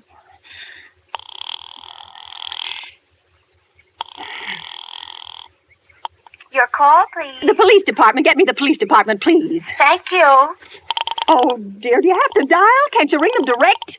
Ringing the police department. Right. Listen, I can't.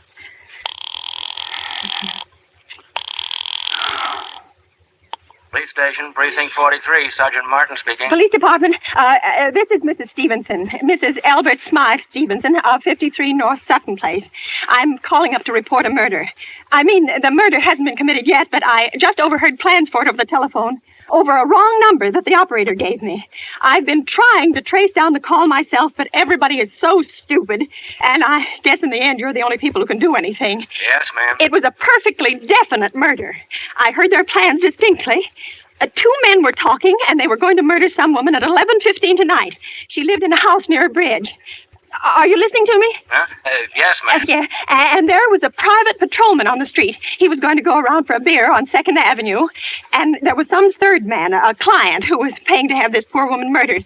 They were going to take her rings and bracelets and use a knife. Well, it's unnerved me dreadfully, and I'm not well, and I'm just so nervous. When was all this, ma'am? About 8 minutes ago.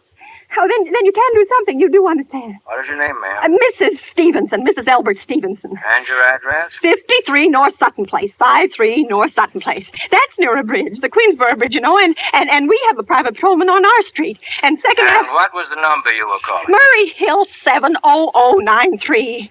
But that wasn't the number I overheard. I mean, Murray Hill 70093 is my husband's office. He's working late tonight, and I was trying to reach him to ask him to come home.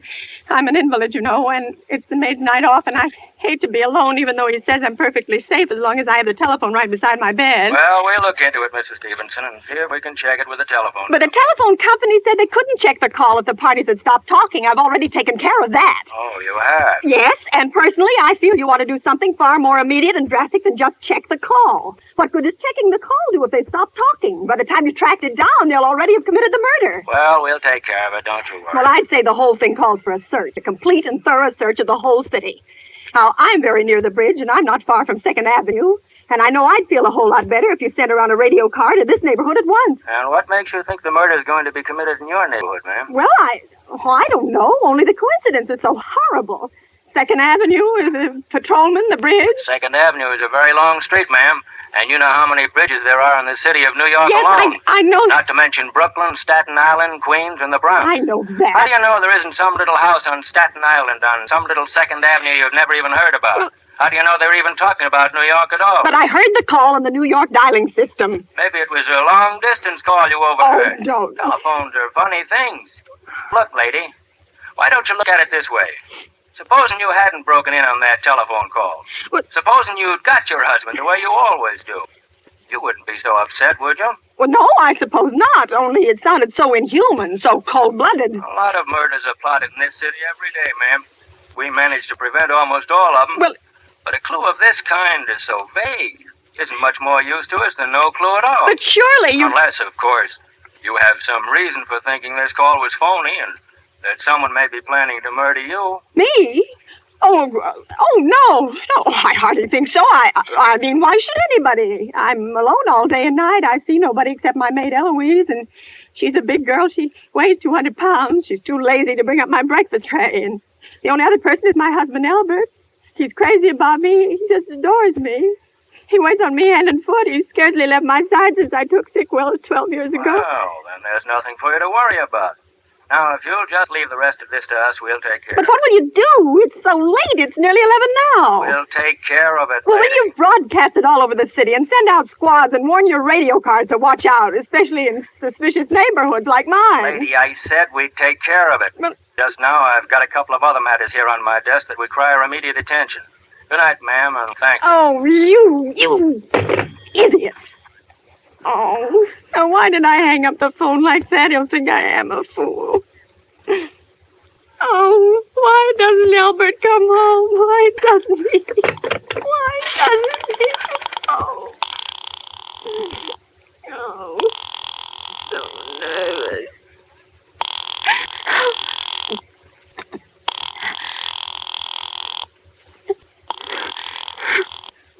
Your call, please. Operator, for heaven's sake, will you ring that Murray Hill 70093 number again? I can't think what's keeping him so long. I will try it for you. Well, try. I don't see why you doesn't. Oh. I'm sorry. Murray Hill 70093 is busy. I will call I you can in hear 20 it. You minutes. don't have to tell me. I know it's busy. Oh, if I could only get out of this bed for a little while. If I could get a breath of fresh air, just lean out of the window and see the street. Hello, Albert? Hello? Hello? Hello? Oh, what's the matter with this phone? Hello? Oh. Hello? Hello? Oh, for heaven's sake, who is this? Hello? Oh, hello! Oh, try to call me.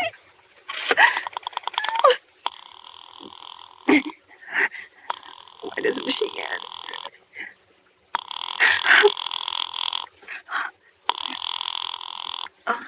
Your call, please. Hello, operator. I don't know what's the matter with this telephone tonight, but it's positively driving me crazy. I've never seen such inefficient, miserable service. Now, look. I'm an invalid, and I'm very nervous, and I'm not supposed to be annoyed. But if this keeps on much longer... What seems to be the trouble, please? Well, everything's wrong. I haven't had one bit of satisfaction out of one call I've made this evening. The whole world could be murdered for all you people care. And now my phone keeps ringing and ringing and ringing and ringing every 5 seconds or so, and when I pick it up, there's no one there. I'm sorry. If you will hang up, I will test it for you. I don't want you to test it for me. I want you to put that call through, whatever it is, at once. I'm afraid I cannot do You that. can't! And why? Why, may I ask? The dial system is automatic. If someone is trying to dial your number, there is no way to check it without the call is coming through the system or not, unless the person who is trying to reach you complains to a particular operator. Well, of all the stupid. And meanwhile, I've got to sit here in my bed suffering every time that phone rings, imagining everything. I will try to check the trouble for you. Check it. That's all anybody can do. Oh, what's the use of talking to you? You're so stupid. Oh, I'll fix her of all the impudence. How dare she speak to me like that? How dare she? Call the operator.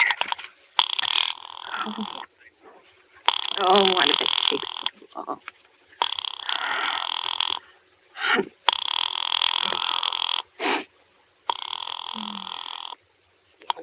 Your call, please. Young woman, I don't know your name, but there are ways of finding you out. And I'm going to report you to your superiors for the most unpardonable rudeness and insolence it's ever been my privilege. Give me the business office at once. You may dial that number direct. Dial it direct? I'll do no such thing. I don't even know the number. The number is in the directory, or you may secure it by dialing information. Listen here, you... Oh, what's the use? Oh, dear. Oh, for heaven's sake, I'm going out of my mind, Hello? Stop ringing me, do you hear? Answer me, who is this? You realize you're driving me crazy? Who is calling me? What are you doing it for? Now, stop it! Hello? If you don't stop ringing me, I'm going to call the police, you hear? The police! Oh, if Albert would only come home. Oh, let it ring. Let it go on ringing. It's a trick of some kind. I won't answer. I won't even if it goes on ringing all night. Oh, you ring. Go ahead and ring. Oh.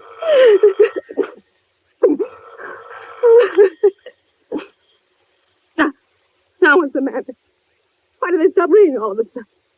Oh, what time is it? Where did I put that clock? Oh, here it is. 5 to 11. Oh, they decided something. They're sure I'm home. They heard my voice answer them just now. That's why they've been ringing me. Why no one has answered me. I'll call the operator again. Oh, where is she?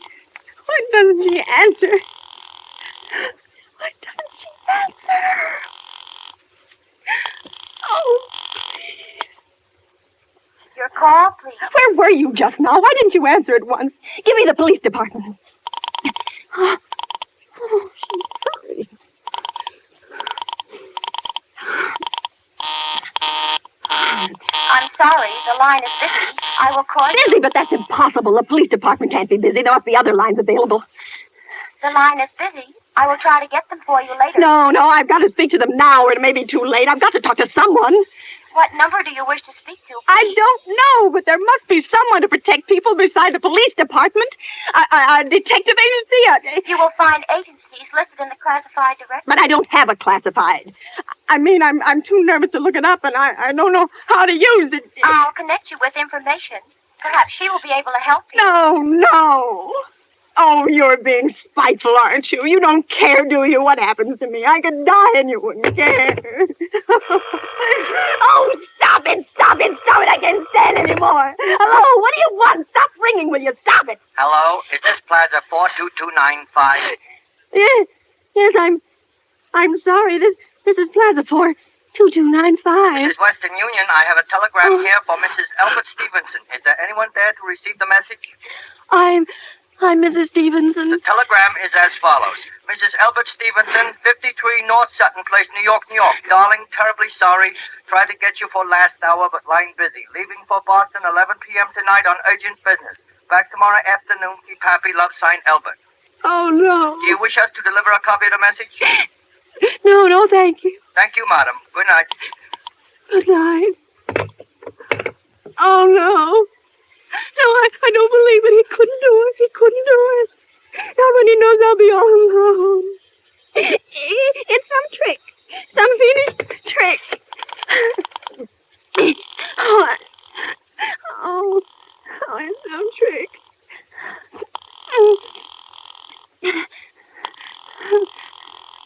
Why doesn't she... Your call, please. Operator, try that Murray Hill 70093 number for me just once more, please.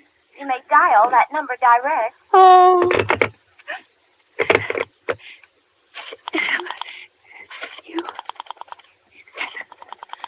Oh. 9. 3.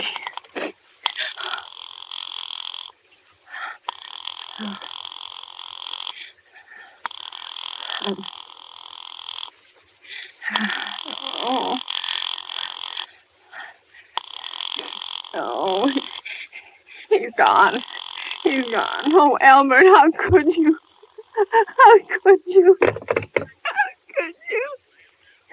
I can't be alone tonight. I can't. If I'm alone one more second, I'll go mad. I don't care what he says or what the expense is. I'm a sick woman. I'm entitled to be here. Oh, my sister, do something.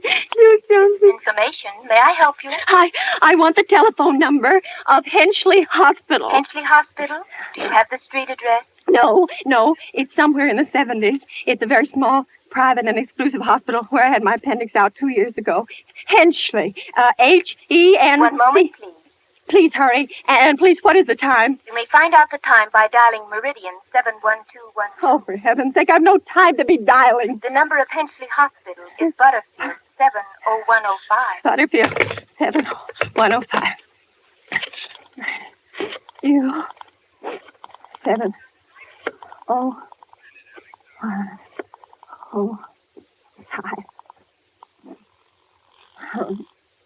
No. Oh.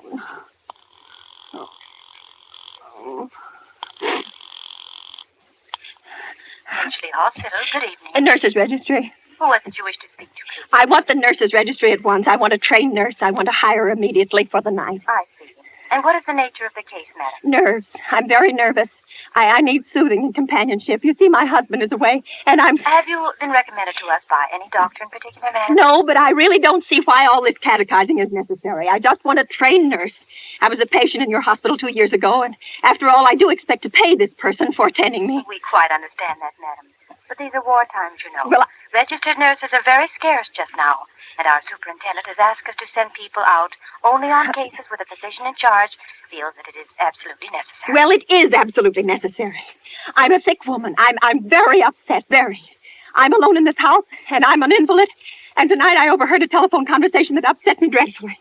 In fact, if someone doesn't come at once, I'm afraid I'll go out of my mind. I see. Well, I'll speak to Miss Phillips as soon as she comes in. And what is your name? Miss Phillips? And when do you expect her in? Well, I really couldn't say. She went out to supper at 11 o'clock. 11 o'clock? But it's not 11 yet.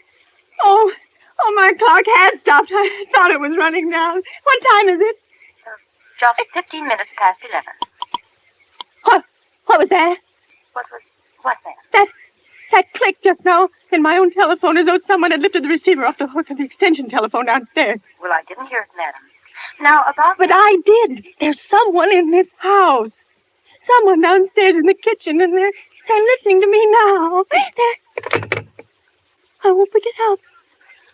I won't let them hear me. I'll be quiet, and they'll see. Oh, but if I don't call someone now while they're still down there, there'll be no time. Oh, I've got to find somebody. Oh, but why is it here? Your call, please. Operator, I'm in desperate trouble. I'm sorry. I cannot hear you. Please speak louder. I don't dare. There's someone listening. Can you hear me now? I'm sorry. But you've got to hear me. Oh, please, you've got to help me. There's someone in this house. Someone who's going to murder me. And you've got to get in touch with... Oh, there it is. There it is. Did you hear it? He's put it down. He's put down the extension phone. He's coming up.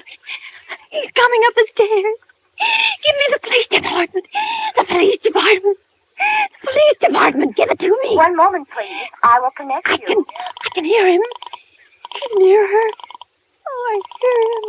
I hear it. Hurry. Oh, don't come near me. I don't know what to do. I don't know what to do.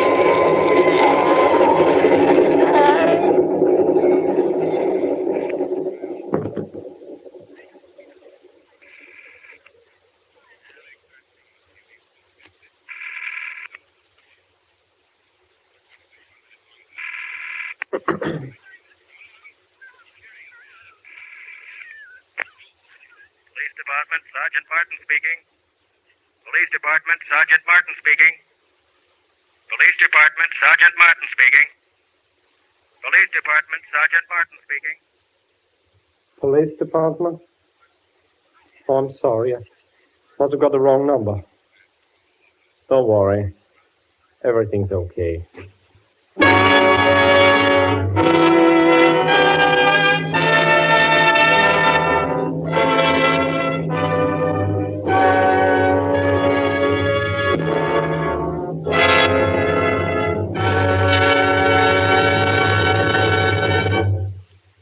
And so closes Sorry, Wrong Number, starring Agnes Moorehead. Tonight's tale of Suspense.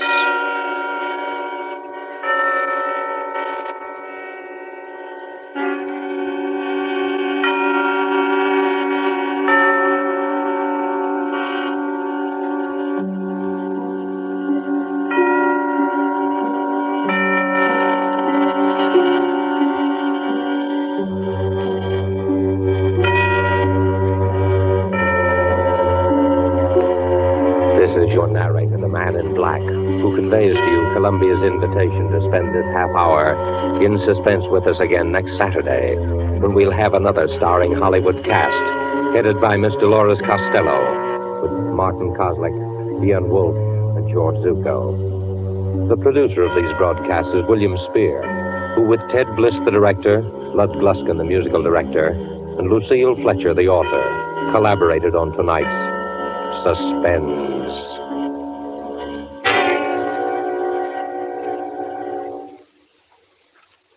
The entire country is waiting in suspense for the answer to this important question. Will the United States Cadet Nurse Corps reach its goal of enrolling 65,000 student nurses before the end of 1943? For if it doesn't, this country faces the prospect of needless suffering and loss of life at a time when our full health and energy are needed to win the war. What are you girls from 17 or 18 to 35 going to do about it? If you're a high school graduate in good health, you're eligible for a scholarship which will pay you all your expenses while you're learning to be of service to your fellow man. Not only will you receive a personal spending allowance of $15 a month for the first 9 months in training, $20 a month for the following 21 months, and then $30 a month until graduation, but you will, in addition to this personal allowance, receive allowances for room, board, health and laboratory fees, books, and other incidental expenses. This is your chance to do something for yourself while you're doing something big for your country. You're needed now, so write immediately to the U.S. Cadet Nurses Corps, Box 88, New York, or to any nursing school of your choice, and they will furnish you with all the essential information. You are needed now, so act now. This is